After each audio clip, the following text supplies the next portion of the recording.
1994ஆம் ஆண்டு கடந்த உலக அழகி போட்டியில் இந்தியாவிலிருந்து போட்டியிட்டு பட்டத்தை தட்டிச் சென்றவர் தான் ஐஸ்வர்யா ராய். அதன் பின்னர் நான் நீ என்று போட்டி போட்டுக்கொண்டு இயக்குனர்கள் அவருக்கு பட வாய்ப்புகளை கொடுத்தார்கள்.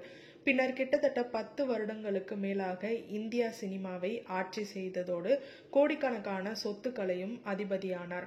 அதுக்கப்புறம் 1-2 காதல் தோல்விக்கு பிறகு 2007ஆம் ஆண்டு பாலிவுட்டில் சூப்பர் ஸ்டார் அமிதாப் பச்சனின் மகன் அபிஷேக் பச்சனை காதலித்து திருமணம் பண்ணிக்கிட்டாங்க.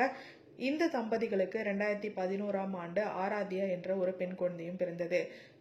திருமணத்துக்கு பிறகு பல மீடியாக்கள் முன்பு அபிஷேக் மற்றும் ஐஸ்வர்யா ராய் சண்டை போட்டிருக்காங்க. ஐஸ்வர்யா ராய் மீது இருக்கும் புகழ் வெளிச்சம்தான் அபிஷேக்கு தாழ்வாக உணர்த்து அவரிடம் சண்டை போடுவதற்கு காரணம் என்று கூட சொல்லப்படுது. உண்மையில் அவர்களுக்கு இருக்கும் பிரச்சனைகளுக்கு அமிதாப் பச்சனின் மனைவி ஜெயா பச்சன் தான். ஜெயா பச்சனை பற்றி எல்லோருக்குமே நன்றாகவே தெரியும். பெரிய நடிகரின் மனைவி என்பதால் திமிராக பேசும் குணமுடையவர் தான் இவர். இப்படிதான் மருமகள் ஐஸ்வர்யாவிடமும் காட்டியிருக்காங்க. பல மீடியாக்கள் முன்பு இவர் ஐஸ்வர்யா ராயை அவமதிப்பதை குறித்து நிறைய செய்திகள் வெளியானது. ஒரு கட்டத்தில் பொறுக்க முடியாமல் ஐஸ்வர்யா ராய் அபிஷேக் பச்சனிடம் தனி குடித்தனத்தை பற்றி பேசியதாக சொல்லப்படுது.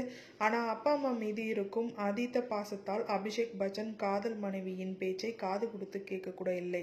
சமீப காலமாக ஐஸ்வர்யா ராய்க்கும் அவருடைய மாமனார் மற்றும் மாமியார் இடையே பேச்சுவார்த்தை இல்லை என்று சொல்லப்படுது.